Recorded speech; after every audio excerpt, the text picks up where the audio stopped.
not the, oh, I was abandoned story. No, it's not. This is the, I was brought up by some fantastic people. Yes. There's a huge amount of love in there. Yes. You for them and them for you. Now, obviously, when you're growing up, that isn't always evident. No. But from the standpoint you've got now, yes. It's just imbued with love. I think the beginning is before my conscious participation in this world, and it was when my mother, my biological mother, went for a night out and met a young guardsman at a dance, and sometime later found she was pregnant. So that was my beginning, but it was a kind of an ending for her, unfortunately. She gave you up for adoption? Yes, because I don't know whether she would have wanted to. I think from the tone of the letter that I got from her some 60 odd years later, that she was quite brisk and, businesslike about it. But in the run-up to my adoption, which was insisted upon by my grandfather, who wouldn't allow my mother to tell her two brothers that she was having a baby, so she had to go to the nuns. She was quite businesslike, quite brisk. I was referred to as the baby. After I was born, I became my baby. Then I became my dear little baby, and then I became my little Francis. So, although my brother, who I discovered very late in life, thinks our mother was a tough old bird, and I would be inclined to agree with him, she definitely had some feelings about what was happening. And I know that she had, through the Adoption Society, a message from my mother that she would send a photograph, which may or may not have been this one. How do you think your adoptive mother felt about your biological mother then? I think she, knowing her, and her rather utilitarian cast of mind, that she would have tried not to think about her at all. I know that she did think about her, because when eventually we had the conversation that we should have had years before, she told me how every single day she'd worried in case I found out, because my adoptive father insisted that I be never told. And indeed, I learned about my adoption when I was 14 and at the convent school, because one of the nuns thought, for whatever reason I can't imagine, that my behaviour might improve if I knew a little bit about my origins. So she told me I was adopted. How very generous of her. Wasn't it? Yes. And she also told me a whole taradiddle about who I was. She said she thought I was Italian. So for a long time, I didn't know where my roots were, whether I was Italian or English or what. And my first feeling on discovering that I was adopted was one of enormous relief. I thought, that's why I'm not like them. Phew. It didn't matter anymore, because I didn't belong. And in those days, not belonging to me was a rather desirable state. And I believe it took you a long time to tell them that you knew. When I was 21, I told them. I was still rather frightened of my mother. You know, she could be very fierce, and I thought, if I try to do this thing face to face, she'll lose her temper, and then what? I don't mean to say that she was like this all the time. She wasn't, but she had a short fuse. And that's a And big she- emotional charge, That's isn't it? right, and she knew who was boss, and it wasn't me. So I wrote to them, my parents. I wrote the best and kindest letter that I knew how to write, and thanked them and told them that I knew. And that was when my father wrote a beautiful letter to me saying, "It's all my fault. I wouldn't let your mother tell you. I know she was frightened that you'd find out, but I wanted you to believe that you were ours." And he said, "When we opened your letter, your mother threw her apron over her head and she cried all day." And I thought, oh, oh dear, yes. So it was a mixed picture. I mean, my mother could be very fierce. She had red hair and she had the temper that went with it. She found it extremely irritating, and I realise now, anxiety-making, that I was such an odd child in her kind of view anyway. So there were ructions quite often, but she had real feeling for me, and we became very fond of each other, and we were very close by the time the end of her life came, for which I've always been enormously grateful. Think how brave they were. It was 1938. There's this lovely letter from the Adoption Society with a receipt for 2 and 6pence, which my parents donated.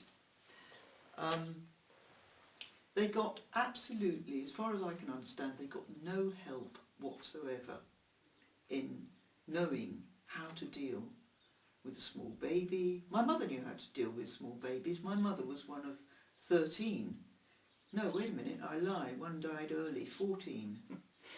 Where was she in that? She was more or less in the middle, a little bit above the middle. I think she was about 6th. Auntie Ivy came after 7th, so my mother would be 6th. I mean, the impression you get from that stack of letters from the Adoption Society, Yes. and it's such a shame we haven't got both sides of it, but Yes. that you know, on a day in September, it's come and look at the baby, and if you want it, you can take it away. And you wonder how much preparation they did. You know, had they got everything in case they were going to take you, or had they not bothered in case they didn't? Well, it does say, doesn't it?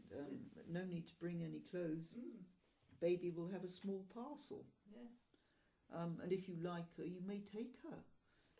But there's still quite a bit of preparation that goes into I'm bringing a child into the house, isn't there? I think there was very little, more or less, no induction or preparation, and no real vetting about whether they were suitable parents or not. Yes, because it was give us the name of your parish priest. That's And then right. one of those letters says we haven't heard from him. Oh, yeah. So, And then they did hear from Yeah. him, and I think my father must have bribed him. Because my father knew that there were 2 religions. One was Catholic and the other was lapsed, and he was the lapsed variety. yes.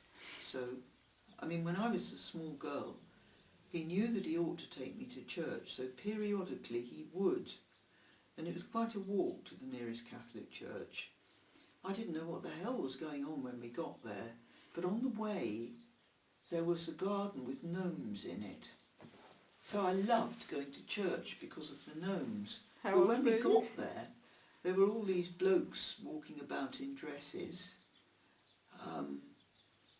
and singing in a strange language, and clouds of incense, and I mustn't speak. That was the only bit of religious teaching I got from my father. Do not speak in church. So that was my first acquaintance with the Catholic Church. But of course he put me down for the convent when the scholarship exams came round, the 11 plus. But nobody expected me to pass, least of all me. And then, lo and behold, in the following September I found myself at the convent of Jesus and Mary. And in our first religious lesson, there was a girl called Eileen. There were about 16 Eileens in the class, those that weren't called Mary. And she said, "Mother Monica," she said, "Kathleen Foley hasn't made her first Holy Communion." Oh! Jesus, Mary, Joseph. So that was it. Catechism. First Holy Communion, and there's a nice picture somewhere of me, several years older than the other little children, sticking up like a maypole in the middle with my veil and my flowery hat kind of thing, and these little kids sitting there in their white trousers and frilly white dresses. Yeah.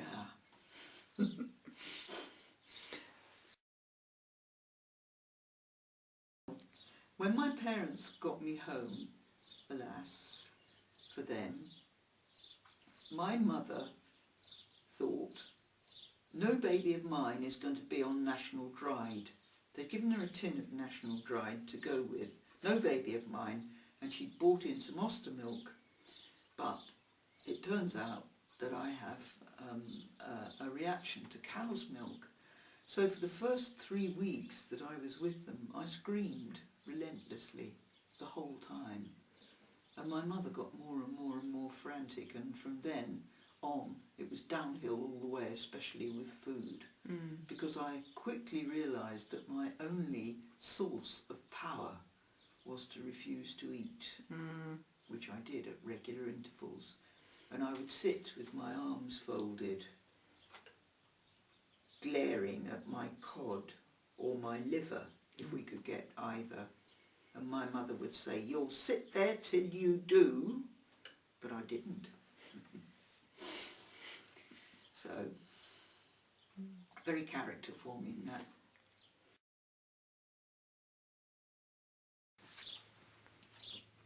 Milk. She never smelt of milk. Sweat and sometimes fear crackled like burnt paper behind her overall.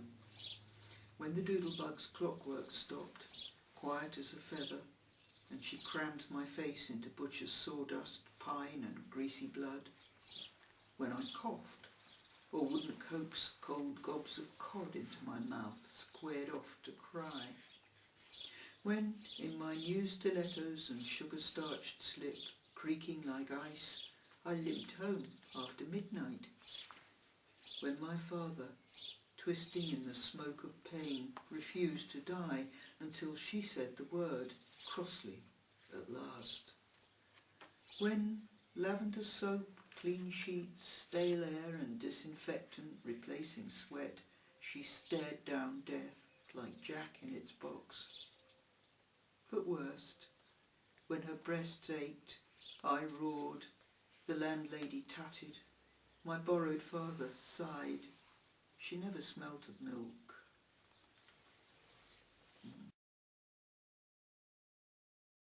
I have to remember when I think about my parents that we, all three of us, were in London throughout the war, throughout the Blitz, and it can't have helped.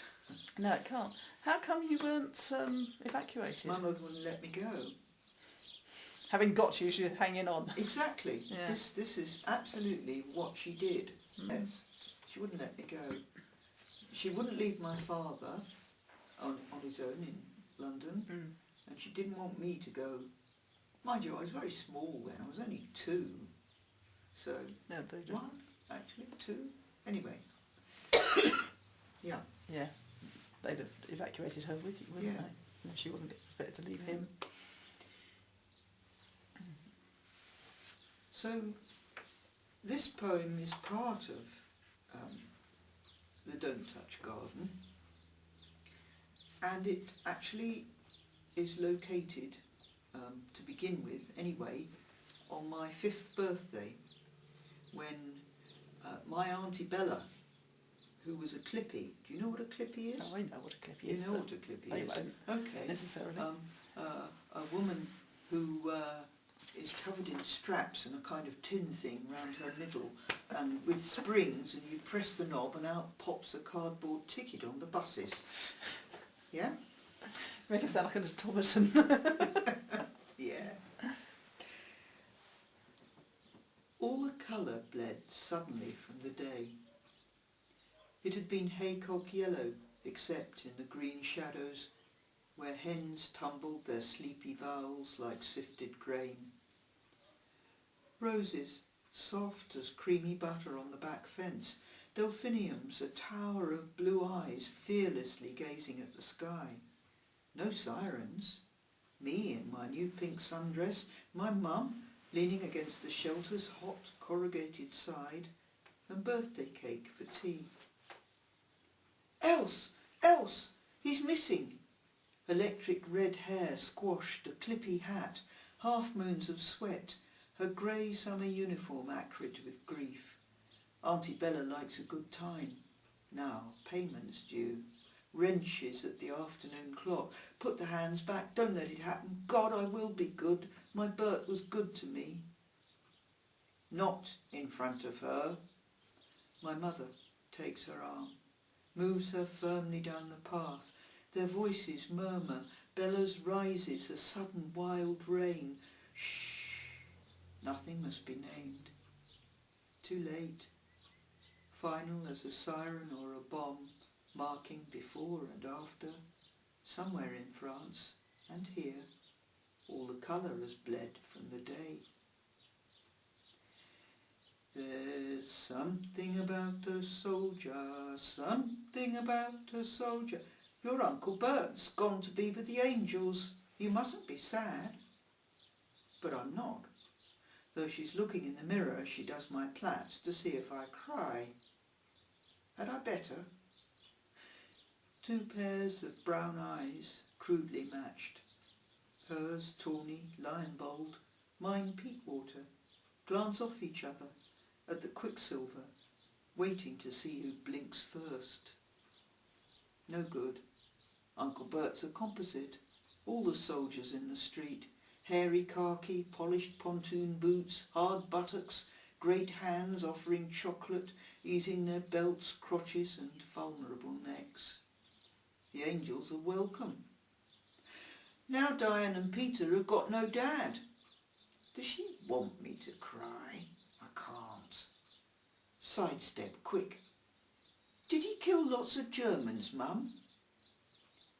Auntie Bella, my mother Molly, and even Mum, who slides a look when I'm not watching, knows something I'll never know.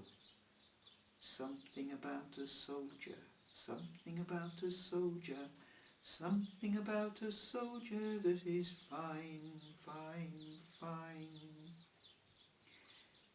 D-Day coming. Even the stars blacked out, hanging like a small, slow pendulum on my father's arm. The North Circular Road, awash with soft roar of trucks, shimmering with the glowworm track of cigarettes. White smiles at a kid on the street, darkened faces. Men, death, history. No formulaic tears to blur the blazing shape of that archaic constellation.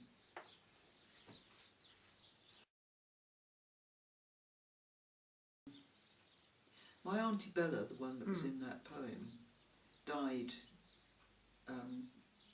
towards the end of the war, I think, or soon after, with TB. And not that many years later, I got it.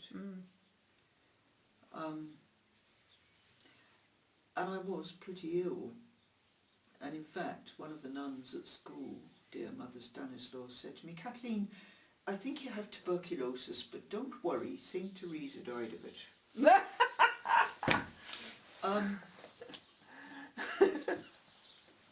And I said to my mother, I think I ought to go to the doctor.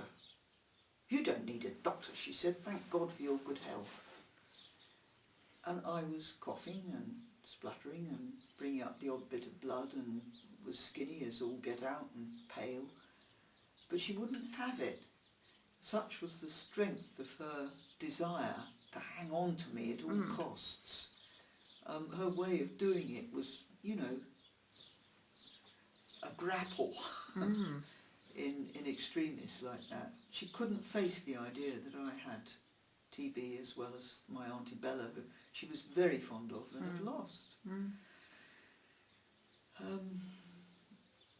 And it wasn't sort of straightforward neglect. It was just this terrible fear that I would somehow She couldn't consider it. you know. So, yeah. Found my mother gentle, mild, loving.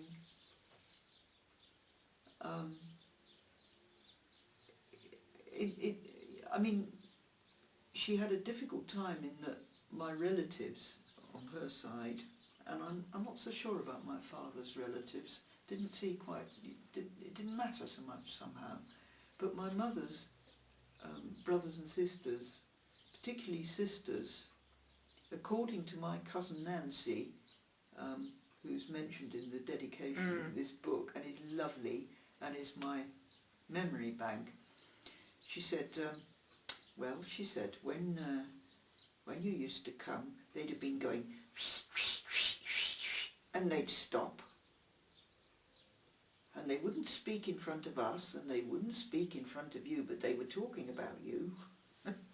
So, you know, it was the blood will out syndrome. Yes. And in fact, my Auntie Margaret, who figures in one of those poems as the elephant aunt, which would not please her, she said to my Auntie Ivy, when I was grown up and had left home at this point, I don't know why she had to adopt and why she had to adopt her. So, charming. yeah, I know. It wasn't comfortable, but it was all covered. Yes. So were you aware of it at the time? I was, I think, subliminally aware. Is that and where... I was terribly anxious to please and never could. But I don't think I ever articulated it to myself. But I had that feeling of not... Not fitting. Not fitting, no. My dad was lovely. He was also, I realise now looking back, obstinate and in a quiet, very quiet way, macho. He was the pater familias, he was the boss. My mother really sort of paid into that kind of concept. She used to fuss with his food because he had an ulcer, but every night she'd be mincing up stuff and, you know, generally kind of anxiously making sure that Jim ate. He was lovely to me when I was a small child. He used to play with me. He used to read to me, and he got very grumpy at one point because I taught myself to read because he read to me, and he used to try and skip bits in order to get me to bed early. And I used to say, Mr. Page, because I could read the words and the numbers.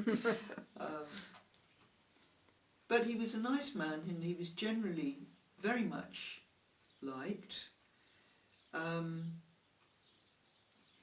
He was a thoroughgoing racist. I mean, I've got a poem somewhere called Newgate's Knocker, because you know that when the knocker of Newgate, when the prisoners were brought out to be hung at Newgate prison, they used to swathe the knocker in black crape. And my father used to say about the neighbours, black as Newgate's knocker. And when he died, they all came out and they put dustbins in the street so that the student cars couldn't get in and the funeral cars could. And they liked him enormously, and he was very gentle and amiable to anyone, whatever their colour. Mm. But he was, in his way, he was a lovely man. Yeah.